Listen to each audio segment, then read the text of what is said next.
Unti-unti nang napapansin ng mga manonood ang pagbabawas ng ilang artist sa hit kapamilya action series na FPJ Batang Quiapo habang papalapit ito sa mas mabigat at mas masising yugto ng kwento. Sa mga nagdaang linggo, sunod-sunod ang mga eksenang nagtatapo sa mga karakter at tuluyang paggawala na malinaw na bahagi ng direksyon ng serye patungo sa mas matinding climax.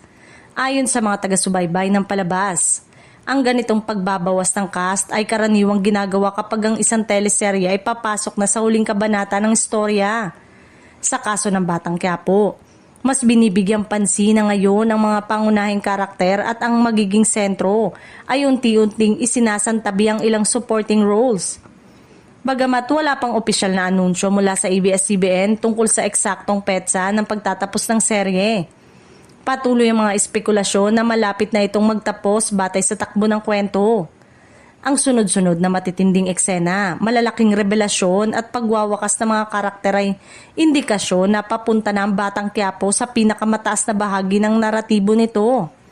Samantala, naging emosyonal din ang ilang artista na nagpaalam sa kanilang mga karakter sa pamamagitan ng social media, kung saan nagpasalamat sila sa production team, kay Coco Martin at sa mga manonood na patuloy na sumusuporta sa serye.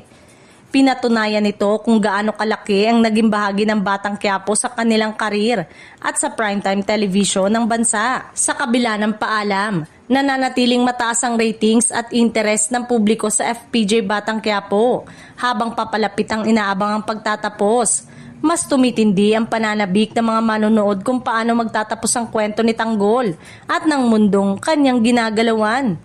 Isang pagtatapos na inaasahang magiging isa sa pinakamakapangyarihan sa kasaysayan ng kapamilya teleserye.